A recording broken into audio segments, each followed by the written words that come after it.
Bonjour et bienvenue dans cette nouvelle vidéo du parcours développeur web d'Open Classroom concernant le cours du projet 3, Simplifiez-vous le CSS avec SAS. Donc, comme certains cours sur Open Classroom, ce cours sur SAS est basé sur un fil rouge qui est un repository créé par un mentor d'Open Classroom qui donc à l'intérieur de ce repository a créé des exercices, chacun en lien avec un chapitre du cours, permet à l'étudiant d'apprendre toutes les notions abordées dans le cours par la pratique via des exercices. Donc, pourquoi réaliser une vidéo s'il y a déjà un cours, un fil rouge, des exercices et leur correction? Très bonne question, Cyril. Donc, je vais répondre par une métaphore. C'est comme si je veux écrire des lettres, que je mets les stylos sur le toit et les rames de papier au sous-sol. Dans ces conditions, je ne vais jamais écrire de lettres, c'est sûr et certain. Et c'est pareil pour le fil rouge de ce cours. Les corrections sont sur un repository, donc sur GitHub, qu'il faut ensuite cloner sur son ordinateur pour pouvoir éventuellement jouer avec sur VS Code et pour pouvoir en comprendre le fonctionnement. Et les exercices, quant à eux, sont au milieu des chapitres de ce cours. Donc, il faut attendre le chargement de la page, ensuite cliquer sur l'exercice et attendre le chargement de la code base virtuelle de l'exercice. Ensuite, se taper des énoncés et des to-do list qui ne sont pas toujours très clairs. Mais le pire dans tout ça, c'est qu'une fois qu'on a réalisé l'exercice, on ne peut plus revenir en arrière. On a exactement la même version que le repository, la solution. Et si on veut revenir en arrière, on est obligé de supprimer soi-même les solutions qu'on a apportées à l'exercice. Donc, par exemple, pour moi, en tant que mentor, ça me gêne parce que quand je veux réaliser les exercices avec les élèves et que je veux le faire sur mon compte Open Classroom, je ne peux pas le faire parce que la grande majorité des exercices, donc les plus intéressants, sont déjà réalisés. Et c'est pareil donc pour les élèves. J'ai jamais eu aucun élève qui a réalisé les exercices de ce cours. Pourquoi? Tout simplement parce que les stylos sont sur le toit et que les rames de papier sont au sous-sol. C'est du potentiel perdu et je suis là pour le rattraper et le rendre pleinement accessible. Donc, j'ai refait le repository. Dans un premier temps, je ne vais pas expliquer son fonctionnement, je le ferai juste avant de coder les différents exercices. Mais là, je vais vous présenter le repository grâce au fichier readme.markdown. Donc, dans un premier temps, je vous conseille éventuellement d'installer sur votre machine globalement SAS grâce à la commande npm i-g SAS. Donc, il faut l'installer à partir du terminal, c'est-à-dire la petite boîte noire pour les novices.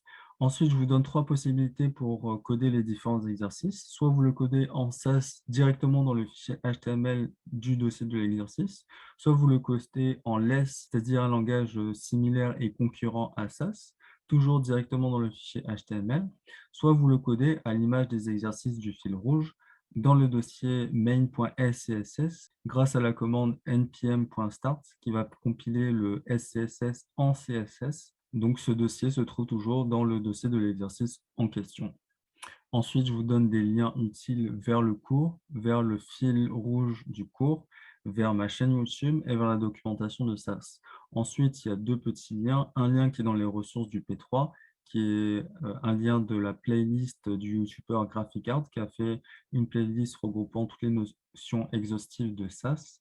Ensuite, il y a un lien vers W3School, qui est un site génial pour mettre en pratique ce qu'on a appris par l'exemple, en fait. Exactement comme dans les exercices du fil rouge, on a accès à une code base virtuelle dans laquelle, en général, on peut interagir, mais comme il s'agit de SAS, cette fois-ci, il faut compiler son code. WX3School ne permet pas d'interagir avec la code base, mais on peut voir en pratique le code SAS et son résultat concret. Donc, voici pour la présentation du repository. Maintenant, la chose que je vous conseille de faire en tout premier lieu, c'est de forker le repository. Donc, ça vous permet de mettre le repository qui est donc sur mon compte, de le transférer sur votre compte. Donc, vous pouvez rajouter une description, c'est optionnel. Vous pouvez changer le nom, c'est optionnel. Et vous pouvez choisir la branche à forker, mais il n'y en a qu'une seule ici, vous n'avez pas le choix. Et vous avez juste à cliquer sur fork. Et donc, j'aurai le repository maintenant sur mon compte.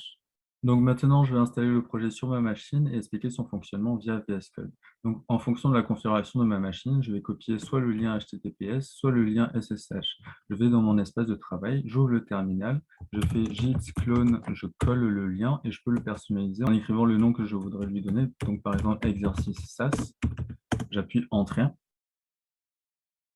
Je me déplace à l'intérieur de ce dossier et j'ouvre VS Code avec code point. Donc, j'agence bien mes fenêtres. Et me voilà dans l'espace de travail. Donc, si je vais dans l'espace de travail que je rentre dans le dossier, j'ai un fichier index.html et j'ai un dossier underscore qui contient tous les exercices. Le fichier index.html et les différents exercices du dossier underscore sont reliés entre eux.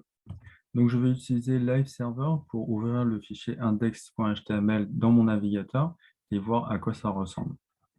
Donc, on a un titre correspondant à l'exercice en question, on a une iframe et on a une représentation des différents fichiers CSS et SAS. Après, j'ai une vidéo qui pour l'instant n'est pas encore actualisée et des liens qui sont présents dans le readme.markdown que j'ai montré tout à l'heure. Donc, j'ai une balise select qui me regroupe l'ensemble des exercices du fil rouge. Je peux cliquer sur n'importe lequel d'entre eux qui va me charger l'énoncé de l'exercice, un petit texte explicatif qui est présent dans les différents exercices du fil rouge et la liste des to-do list qui est aussi présent dans les exercices un peu plus bas et la représentation sous une iframe de l'exercice. Donc, si je clique ici, je peux voir le code CSS ou le code SAS correspondant à l'exercice. Donc, si je reviens aussi sur mon repository, je dis que j'ai trois manières de réaliser l'exercice. Donc, soit dans le fichier HTML de deux manières différentes, soit avec une commande npm run start. Donc, je vais privilégier la première manière de faire ici, dans cet exercice. Donc, je vais bien agencer ma fenêtre pour que ce soit agréable de naviguer entre le navigateur et mon VS Code. J'ouvre par exemple la partie 2, chapitre 2, exercice 1. Donc, partie 2, chapitre 2, exercice 1. J'ai un fichier HTML qui contient donc le code HTML ici. Donc, on voit quand même une balise btn outline avec ce texte à l'intérieur. Et c'est bien ce même texte qu'on a ici. Et en fait, j'ai des balises de style qui me permettent de coder le SCSS à l'intérieur de mon fichier HTML. Donc, par exemple, je peux avoir une modification en direct, comme ça, si je change la valeur de cette variable, j'obtiendrai le résultat en live, ce qui est vachement pratique par rapport aux exercices présents dans le fil rouge.